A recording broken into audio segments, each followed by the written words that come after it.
19절에서 23절은 안식 후 첫날 주일에 부활하신 주님이 제자들을 찾아오신 그런 내용의 말씀이고, 그 다음에 24절로 29절은 의심 많은 도마에게 보여주신 내용입니다. 그 다음에 30절로 31절은 성경을 우리에게 주신 목적, 성경을 기록해서 우리에게 주신 목적에 대해서 기록이 됐습니다. 그러면 19절, 20절 다시 읽어보시기 바랍니다.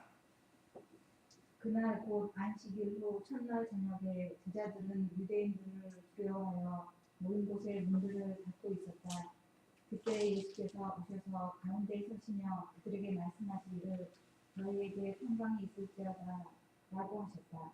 이 말씀을 하신 후에 그들에게 손과 옆구리를 보여주셨다. 그러자 제자들이 주님을 보고 기뻐하였다. 예. 오늘 19절, 20절에 보면 부활하신 주님이 두려워하는 제자들에게 찾아오셨습니다. 두려워하는 제자들에게 찾아오신 부활의 주님이에요. 왜 두려워했는가? 예수님께서 죽었다가 살아나신다는 말씀은 들었지만 아직 부활에 확실한 믿음이 없어요. 머리로는 믿었지만 실제로는 두려워하고 있었다. 왜 그런가? 예수님을 죽인 원수들이 자기들을 잡아 죽일까 봐 두려워한 거예요. 자, 19절 다시 보면 그날 곧 안식 후 첫날, 안식 후 첫날이면 뭔 날이죠? 오늘날로 하면 주일날이에요. 주일날. 구약시대에는 토요 안식일을 지켰기 때문에 그 안식 후 첫날은 오늘날로 하면 주일입니다. 주일 저녁에 제자들이 유대인들을 두려워하여 우리 기독교 창시자인 예수님을 잡아 죽였으니 제자들이 두려워했다. 유대인들이 잡아 죽이는데 앞장섰기 때문에 그 유대인들을 두려워했어요. 사실 로마 총독인 빌라도나 또 군정들은 그 유대인들의 종교 지도자들이 앞장서서 백성들을 선동해서 예수님을 잡아 죽이는데 앞장섰다. 같은 유대인들로서 유대인들이 유대인들을 잡아 죽이니까 그래서 유대인들을 두려워한 것. 그래서 모인 곳에 문을 닫고 있었다. 문을 꼭 잠궈놓고 또 유대인들이 자기들 잡아가서 죽일까 두려워서 이렇게 했습니다. 그런데 그때에 예수께서 오셔서 가운데 서시며 그들에게 말씀하시기를 너희에게 평강이 있을지어다 라고 하셨습니다. 어느 시대나 두려워하는 택한 백성들에게 주님이 찾아오셔서 평강을 주십니다. 참 오늘날 지금 우리가 믿으면서 살고 있지만 여러 가지로 두려워하는 게 있을 수 있어요. 어떤 사람은 병 때문에 두려워할 수 있고, 어떤 사람은 돈 때문에 두려워하고, 어떤 사람은 직장 때문에 두려워하고, 어떤 사람은 남편 때문에 두려워하고, 어떤 사람은 자녀들 때문에. 이게 두려움이라는 게 끝이 없어요. 이 시대의 제자들은 유대인들을 두려워해서 문을 닫고 숨어 있었지만 그걸 아셔요, 주님. 그래서 두려워하는 그들에게 뭘 주려고 오셨어요? 평강을 주려고 오신 겁니다. 오늘 저와 우리 성도님들도 혹시 두려운 게 있습니까? 주님 안에 들어가서 주님에게 은혜를 받고 우리 심령의 평강을 누려야. 두려움은 마귀로부터 오는 겁니다. 하나님을 떠나면 두려움이 오게 돼 있습니다. 그래서 우리 심령이 늘 평강하기를 힘써야 돼요. 그리스도 안에 들어가면 평강이에요. 예수님을 죽인 자들이 자기들을 잡아 죽일까봐 두려워서 숨어 있었지만 예수님이 찾아오셨어요. 그런데 신기한 것이 문 열고 오신 게 아니에요. 문 다 걸어 잠궜다. 그런데 쌩 나타나셨어요. 이것이 부활체의 신비로운 부활체입니다. 시공을 초월하고 아무리 막혀 있어도 가고 아무리 멀리 있어도 가고 또 이 부활체는 먹을 수도 있고 안 먹을 수도 있고 걸어갈 수도 있고 날아갈 수도 있고 그래서 시공을 초월하는 다시는 병들지 않고 늙지 않고 죽지 않는 그야말로 최고의 신비한 몸이에요. 이건 실제로 있습니다. 이건 지어낸 얘기가 아니에요. 예수님은 우리 부활의 참 열매이기 때문에 우리 예수님 믿는 성도들도 예수님과 같이 부활하는 겁니다. 지금 우리 이 몸은 이 속에 뭐가 들었는지도 몰라요.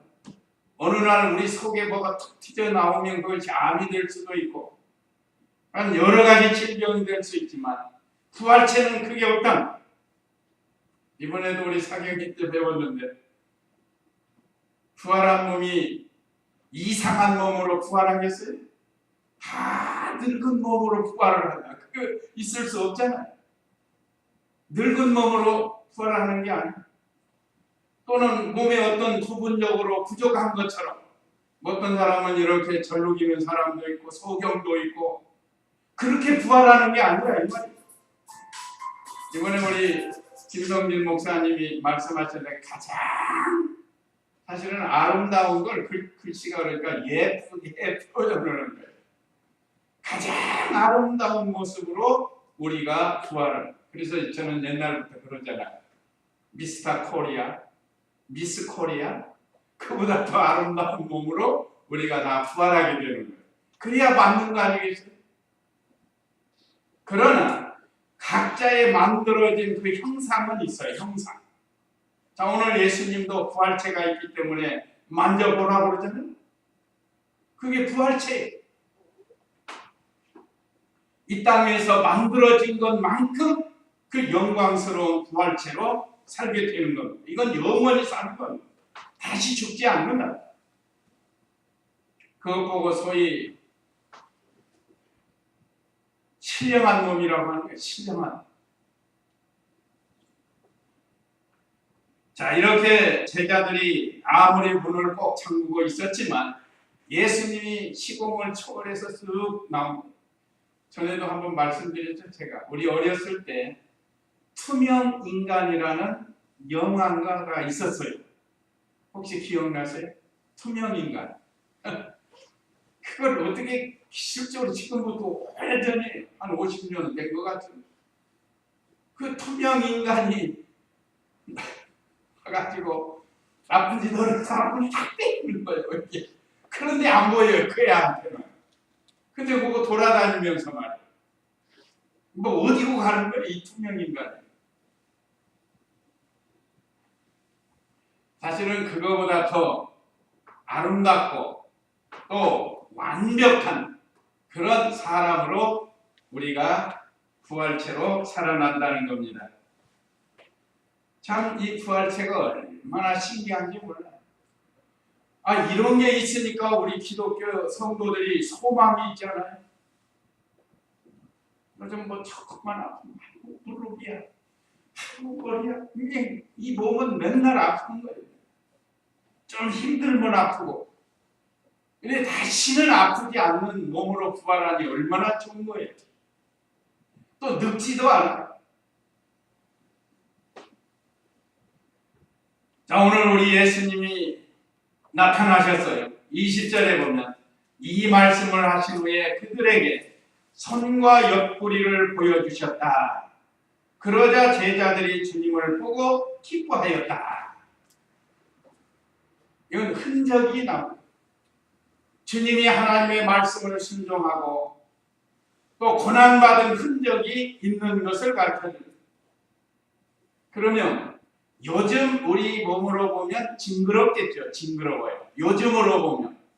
그러나 부활체에는 뭐 더럽고 징그러운 거 없어요. 아, 주님을 위해서 고난받은 흔적은 남아있지만 지금 우리가 생각하는 것처럼 뭐 무섭고 더러운 거는 아니에요. 아름다워요. 오히려 광채가 나고, 주를 위해서 고난받은 건 오히려 더 아름답고 광채가 나는 거예요. 그래서 참 믿음이 없는 제자들에게 예수님이 찾아오셨고, 두려워하는 제자들에게 예수님이 찾아오셨습니다. 오늘 우리도 그동안 두려워한 거 있으면, 또 믿음이 없었다면 부활의 확실한 신앙을 이번 부활절을 통해서 우리가 가져야 돼요. 또 자연을 볼 때마다 주님의 부활을 더 감사하면서 그 진리를 더 깨달아야 되는 거예요. 자연 속에 얼마나 많이 나타나는지 몰라요. 그래서 고린도전서에 보면 그 부활의 이치에 대해서 여러 방면으로 우리에게 가르쳐주고 있습니다. 자, 그 다음에 21절 읽어보세요. 본문 21절. 예수께서 다시 그들에게 말씀하시기를 너희에게 평강이 있을지어다. 아버지께서 나를 보내신 것 같이 나도 너희를 보낸다 하셨다. 네, 여기 21절은 제자들에게 평강도 주시고 사명도 주셨습니다. 이게 찾아오신 목적이에요. 두려워 떨고 있는, 또 믿음이 없는 그 제자들에게 주님이 부활하신 몸으로 찾아오신 목적이 그들에게 평강도 주시고 사명도 주신 겁니다. 예수께서 다시 그들에게 말씀하시기를 너희에게 평강이 있을지어다. 아까 19절에서도 너희에게 평강이 있을지어다. 예수님을 참으로 영접하고 예수님과 함께 동거하고 동락하는 그런 성도는 그래도 심령에 평강이 있어요. 혹시 프로테스로 따지면 예수님과 항상 동거하는 사람은 하여간 한 90% 늘 평강이 와요. 그런데 50%다. 그러면 절반은 평강이 있고 절반은 평강이 없는 거예요. 자, 우리가 지금은 좀 부족해도 이 주님 안에서 평강을 자꾸 높여야 돼요. 참 평강이라는 게 행복입니다. 얼마나 행복한지 몰라요. 그건 물질을 초월하고 세상을 초월해서 있는 거예요. 그렇지 않으면 늘 근심 걱정이고 원망 불평이 나오는 거예요. 평강이 없는 거예요. 마음속으로. 참으로 평강을 누리는 사람은 예수님 중심으로 사는 거고, 예배 중심이고, 예배를 통해서 예수님을 통해서 우리 심령의 평강을 누리도록 해주십니다. 그래서 오늘 여기 21절에도 너희에게 평강이 있을지어다. 아버지께서 나를 보내신 것 같이 나도 너희를 보낸다 하셨다. 아버지께서 우리를 구원하시고 택한 백성 구원하시고 아버지의 뜻을 이루시기 위해서 예수님, 성자 하나님을 사람인 예수님으로 이 땅에 오셨다. 태어날 때 예수라고 이름을 지라고 해서 예수잖아요. 그래서 예수님이 아버지의 보내심을 받아서 이 땅에 오신 것처럼 이제 예수님이 승천하시면 제자들에게 그 사명을 맡긴다는 겁니다. 이게 사명이에요. 사명. 그동안 3년 동안 제자들에게 가르친 거, 그를 예수님처럼 또 나가서 가르치라고 그 사명을 주신 겁니다. 이게 뭘 가르치는, 왜 가르치는가? 택한 백성들을 구원하기 위해서. 그래서 2000년 전 제자들을 통해서 시작이 된 이 복음 진리 운동이 오늘 이 시대 우리들에게까지 왔습니다. 우리들에게까지 온 거예요. 그래서 지금도 하나님이 창세전에 그리스도 안에서 사랑의 대상자로 선택하신 우리들은 이미 예수님 믿고 구원을 얻었지만 아직도 예수님 믿지 않는 착한 백성이 있다. 그들에게 이 복음을 전해서 예수님처럼 구원하는 일을 수종들라고 사명을 맡겨주셨습니다. 그래서 우리가 예수님의 십자가 부활을 전하면서 택한 백성들을 구원하는 이 사명을 우리도 해야 됩니다. 그래서 우리 성도들은 하나님 나라를 위해서 불러주셨습니다. 이 세상의 전도자로 보내주셨습니다. 이것이 우리 각자에게 주신 사명이라.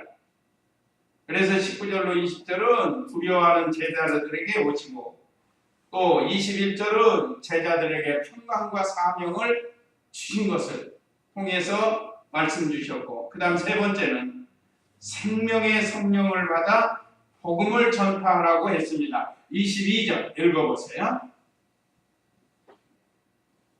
이 말씀을 하신 뒤에 그들에게 숨을 내쉬시며 말씀하시기를 성령을 받아라. 너희가 누구의 죄든지 용서하면 그들이 용서함을 받을 것이고 누구의 죄든지 그대로 두면 그대로 남아있을 것이다 라고 하셨다. 네, 생명의 성령을 받으라고 예수님께서 말씀하신 겁니다. 오늘 여기 22절에 이 말씀을 하신 후에 그들에게 숨을 내쉬며 말씀하시기를 성령을 받으라. 숨이 성령이 아닙니다. 성령은 성부, 성자, 성령 삼위일체 하나님 중에 제3위가 되시는 하나님이세요. 예수님이 숨을 내셨다고 성령이 오는 게 아니라, 이 말씀을 잘못 해석해서 70년대, 60년대 그 부흥사들이 입에다가 그 옛날 그 풍수하는 거 삑삑삑삑 소리 나는 거 있죠. 그 땡그라는 거. 그걸 입에다 넣고 성령 받으라고 막이 쇳소리를 내가면서 성령 받으라는 거예요. 그리고 어떤 사람은 뭐 가슴이 뜨겁다, 등이 뜨겁다, 붙었다, 불이 붙었다, 막 이런 사람들이 있어요. 근데 그게 아니에요. 성경 잘못 해석하면 이런 심리주의로 잘못 나가는 거예요. 그리스도의 생명과 연결이 되는, 그래서 성령 하나님의 능력으로 복음을 전해서 죽은 자들을 살려내는 이 일을 하라고 말씀을 주신 것입니다. 이 성경을 그 당시 얼마나 부흥사들이 너무 오버해가지고 지나치게 나갔다. 지나쳤어요. 다 그런 건 아닌데 그런 사람들이 있었어요. 비둘기 성경이 없다. 입을 크게 벌려라 그러면 막 또 순진한 성도들이 입을 쫙 벌리는데 비둘기가 머리가 들어갔다. 몸통이 들어갔다. 이제 꼬리만 남았다. 막 그런다고 그래. 그러니 순진한 성도들은 또 그런 줄 알고 군중심에 거기에 속아가지고 하는 거예요. 아니 성령이 무슨 비둘기가 돼? 여기 그 할렐루야 기도원의 김계화 씨는 성령이 사진에 찍혀요. 성령이 사진에 찍히고 사진 찍어놓고 쭉 걸어놔요.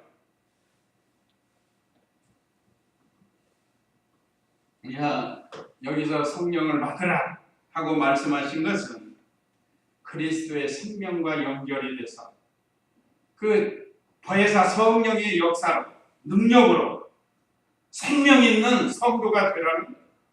오늘 저와 우리 성도님들은 2000년 전 오순절에 임하신 보혜사 성령이 예수님 믿는 성도들을 중생시켜가지고 그 중생한 영에 함께 와 계셔서 영원토록 함께 계시는 것을 우리는 믿는 거예요. 성령이 우리 안에 와 계신다고 그랬죠. 그 능력을 가지고 믿음을 쓰는 겁니다. 그리고 보혜사 성령은 진리 가운데로 인도하시는 거예요. 무슨 이상한 거 하는 거 아니에요.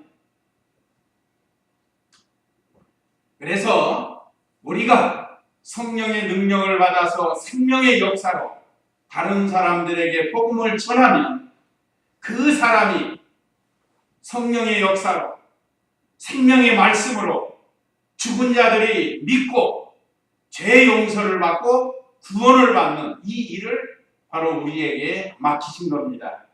이것이 우리에게 주신 사명이에요.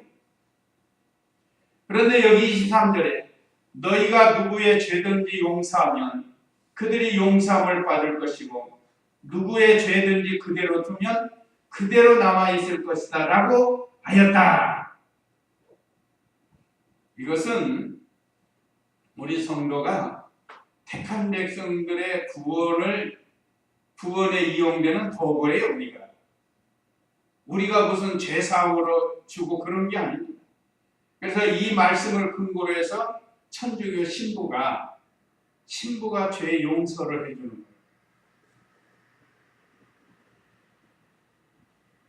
그 고해성사를 하면 그 죄의 형량에 따라서 그 사람에게 죄사함을 얻게 하는 어떤 일을 맡기는 거예요. 신부들이 그렇게 하는 거죠. 지금도 그래요. 지금도. 예를 들면 어떤 사람에게는 어디 가서 봉사를 좀 하라. 그러면 죄사함을 얻게 된다. 이렇게 지시를 해준다고. 이건 그런 뜻이 아닙니다. 여기서 우리가 무슨 죄사함을 주는 그런 권세가 있는 게 아니에요. 지금 말씀처럼 하나님의 말씀, 이 생명의 말씀으로 성령의 능력으로 그들에게 복음을 전하면 죄인이 회개한다. 회개. 그리고 우리가 전도에서 회개하고 돌아온 사람들은 바로 이 죄 용서함을 얻게 되지 않아요. 그걸 우리가 무슨 제사하는 권세가 있는 게 제사함의 권세는 하나님이 하십니다. 하나님이 하시는 일. 우리는 거기에 사용되는 하나의 도구, 수종자와 같은 겁니다. 참으로 죄를 용서해 주시는 분은 하나님이세요. 자, 그 다음에 이제 24절에서 29절은 의심 많은 도마에게 보여주십니다. 아까 19절로 23절은 부활하신 예수님이 5번째 나타난 말씀이에요. 5번째. 도마 없을 때 제자들에게 나타나신 거예요. 그 다음에 오늘 6번째가 도마 있을 때 주님이 또 나타나셨어요. 자, 오늘 24절 읽어보세요. 12제자 중 하나인 디두모라 하는 도마는 예수께서 오셨을 때 그들과 함께 있지 않았다. 그러므로 다른 제자들이 그에게 우리가 주님을 보았다라고 말하니 그가 그들에게 말하기를 내가 주님의 손에 있는 못자국을 보고 내 손가락을 못자국에 넣어보면 내 손을 주님의 옆구리에 넣어보지 않고는 믿지 않겠다고 하였다. 네.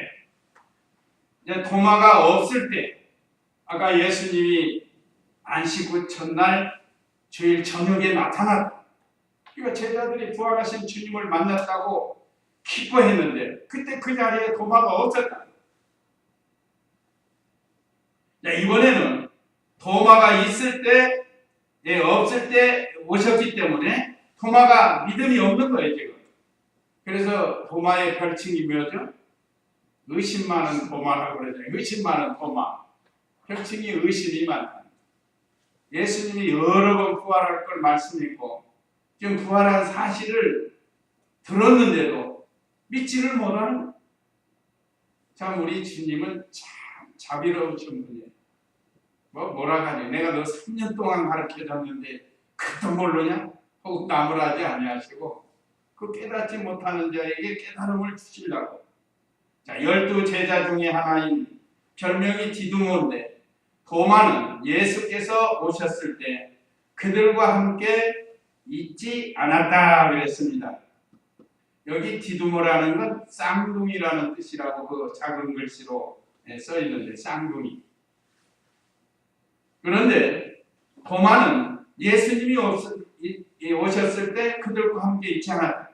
그러므로 다른 제자들이 그에게 우리가 주님을 보았다라고 말하니까 그가 그들에게 말하기를 내가 주님의 손에 있는 못자국을 보고 내 손가락을 못자국에 넣어보며 내 손을 주님의 옆구리에 넣어보지 않고서는 믿지 않겠다라고 대답을 했습니다.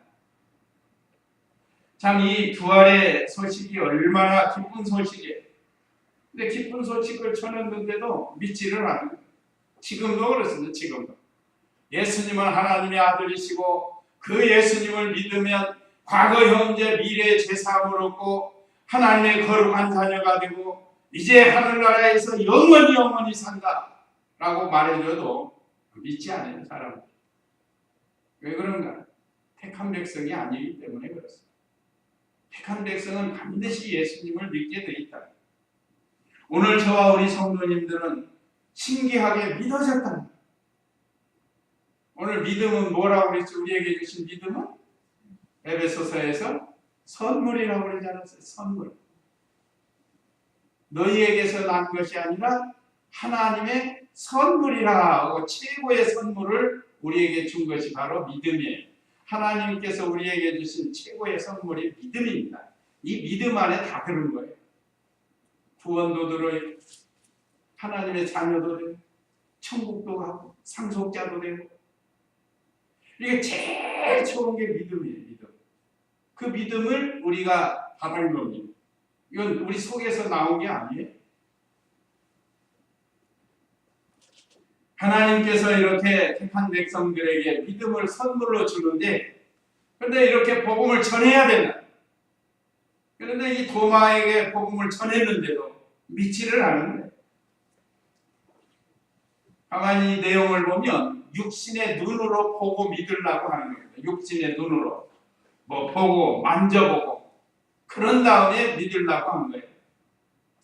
이런 사람들은 위험합니다. 위험해. 우리는 하나님의 말씀을 그대로 믿고 순종하려고 힘을 쓰는 겁니다.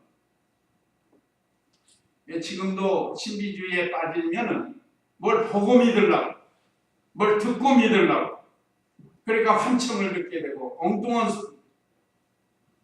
뭐 엊그제 그 초등학교 학생 하나 인질로 잡았다가 마침 그 간질이 와가지고 쓰러지는 바람에 그 잡았잖아요, 그 사람. 왜 그랬는가 물어보니까 들으셨어요? 왜 그랬냐고. 그러니까 환청이 들렸대요. 아이 하나를 인질로 잡아라 라는 환청을 들었대요. 이 까딱하면 이렇게 나가요. 얘가 뭐 기독교인인지 신비주의자인지 그런 건 모르겠는데 그걸 들었다는 거예요. 그래서 해서는 안 될 일을 그렇게 한 겁니다. 이게 제정신이야. 또 몸도 온전치 못해요. 간질이라고 하니까 이건 뭘 보고 듣고 믿으려고 하면 위험해요. 우리는 영으로 참 우리 중생한 영이 하나님의 말씀으로 만들어지고 자라나고 그러면서 하나님을 기쁘시게 해드리는 삶을 살아야 돼요. 이거 도마처럼 의심하지 말고 믿음 없는 자가 되지 말라고 이제 밑에서 가르쳐줍니다. 26절 읽어보세요. 8일 후에 제자들이 다시 집 안에 있었고 도마와 함께 있었으며 문들이 닫혔는데 예수께서 오셔서 가운데 서시며 말씀하시기를 너희에게 평강이 있을지어다 라고 하셨다. 그때 예수께서 도마에게 말씀하시기를 내 손가락을 이리 내밀어 내 손을 보아라. 또한 내 손을 내밀어 내 옆구리에 넣어보아라. 그리고 믿음 없는 자가 되지 말고 믿는 자가 되어라 하시니 도마가 예수께 대답하기를 나의 주님 나의 하나님 하고 말하였다. 예. 자, 이 26절로 28절은 부활의 주님을 보고 확신하며 고백을 했습니다. 누가요? 도마가. 자, 그런데 오늘 여기 26절에 8일 후에 그랬어요. 8일 후에. 그러니까 예수님이 8일 전에 제자들이 모였을 때, 도마가 없을 때 예수님이 나타나셨었다는 거예요. 그 사이에 벌써 8일이 지나갔어요. 그런데 예수님이 도마의 마음을 아시고 또 도마의 그 연약한 믿음을 아시고 다시 찾아오신 거예요. 도마 있을 때. 그런 거 보면 얼마나 우리 예수님이 자비로우신가.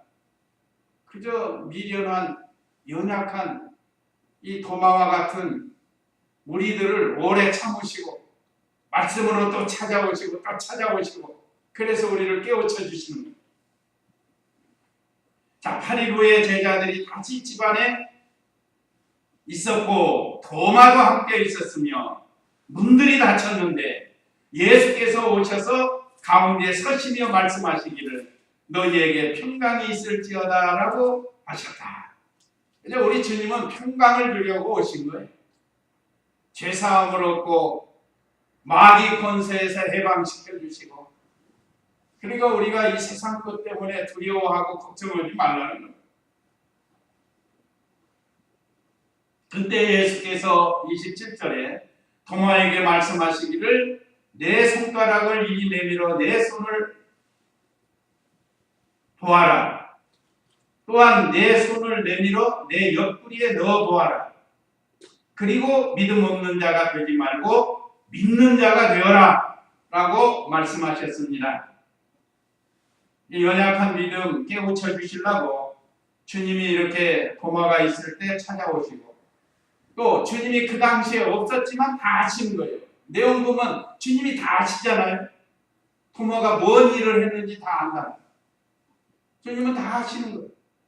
그때는 신성으로 하시는 거예요. 신성. 예수님에게는 신성과 인성이 있으셔가지고 신성으로 다 하시고 찾아오셨습니다. 오늘 이 시간에도 우리를 말씀으로 지금 찾아오시는 거예요. 그래서 좀 믿음 없는 자가 되지 말고 믿음 있는 자가 되고, 또 부활에 대한 불확실한 성도들에게는 확실한 부활의 신앙을 가지라고 우리에게 지금 말씀으로 찾아오고 계십니다. 참 감사하죠. 그러니까 도마가 정신이 버뜩 나가지고 의심의 마귀가 이제 물러나는 거예요. 도마가 예수께 대답하기를 나의 주님, 나의 하나님 하고 말했습니다. 이것은 확실하게 신앙 고백한 것과 같아요. 우리 예수님이 언제나 이렇게 말씀으로 찾아오셔서 믿음 없는 성도들에게 믿음이 있으라고 가르쳐주고 있습니다. 그래서 우리도 금년보다 내년에 더 믿음이 좋고, 모르겠어요. 내년에 작년보다 금년이 더 믿음이 좋아요. 믿음이 더 자꾸 자라나요. 우리의 믿음이 자라나는 건 영이 자라나는 것과 같아요.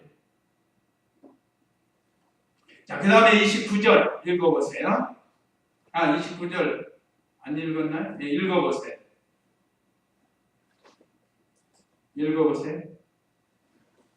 그래서 그에게 말씀하시기를 너는 나를 보았으므로 믿느냐? 보지 않고도 믿는 자들은 복되다라고 하셨다. 네, 도마를 통해서 보고 믿으려고 하지 말고 보지 않고 믿는 자가 더 복이 된다고 했습니다. 자, 예수께서 그에게 말씀하시기를 너는 나를 보았으므로 믿느냐? 보지 않고 믿는 자들은 복되다라고 하셨습니다. 이건 주님의 말씀이에요. 그래서 우리가 지금 하늘나라를 육신의 눈으로 보고 믿는 거 아니에요?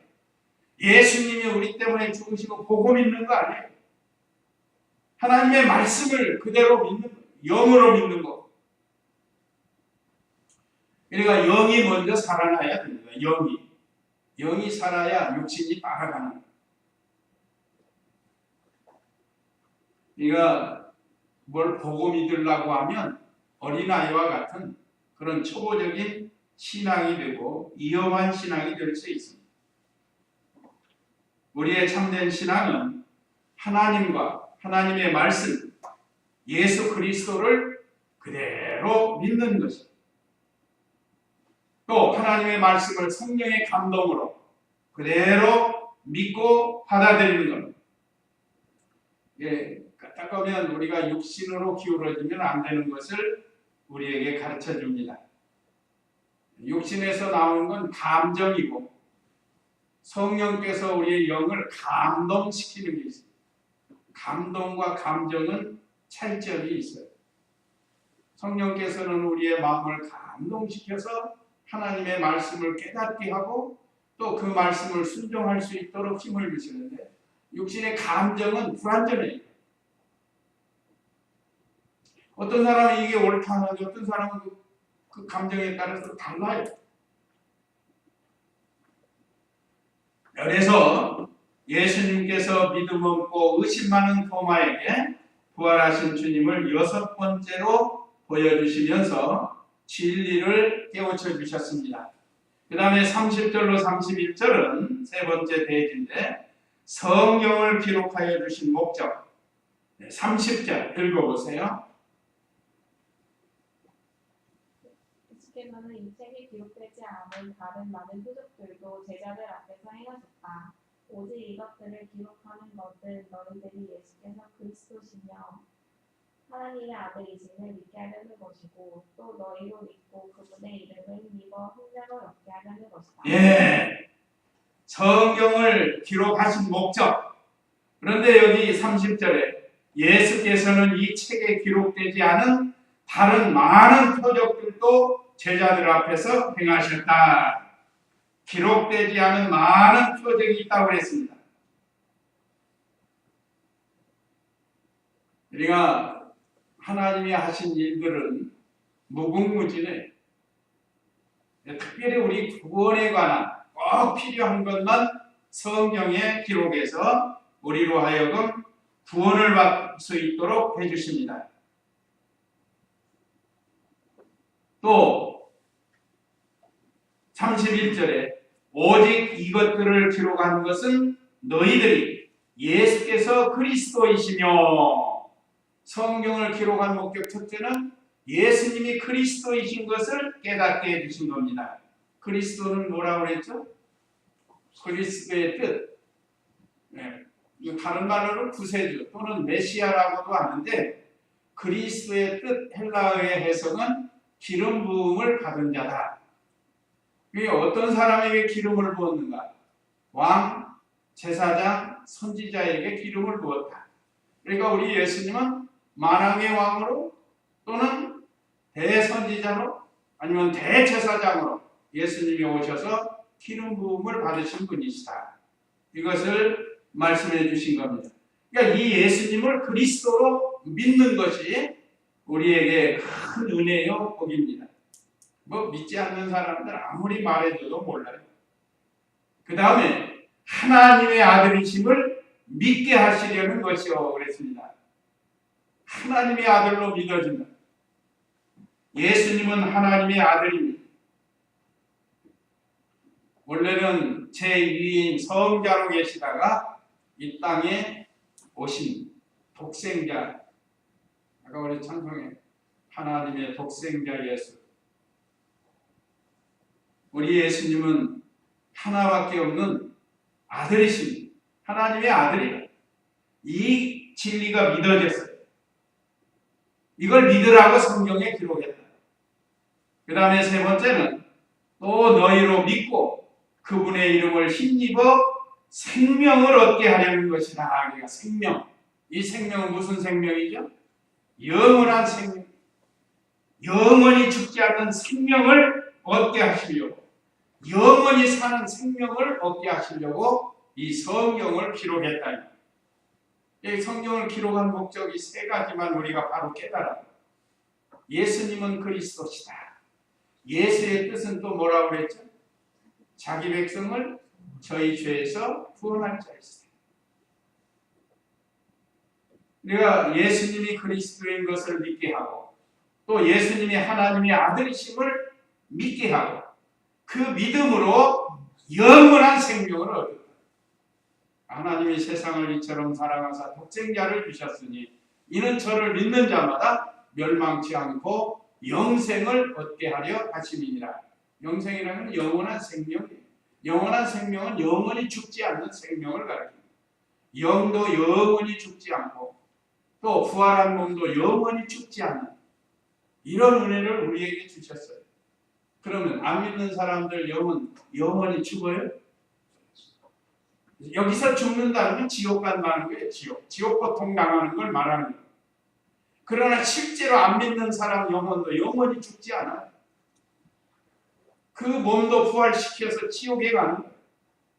영원토록 고통을 받는 거예요. 그러니까 상극이에요. 상극.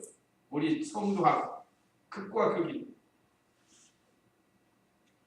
참 이런 은혜를 우리에게 오늘 이 요한복음을 통해서 말씀을 주셨습니다. 부활의 계절, 우리 예수님이 부활하신 날을 좀 더 깨닫게 하시려고 이 부활의 계절인 봄에 우리가 부활절을 지낼 수 있는 것이 얼마나 감사한지 모릅니다. 앞으로도 더 부활에 대한 말씀으로 은혜 받도록 하겠습니다. 이제 다 같이 잠시 기도하시겠습니다.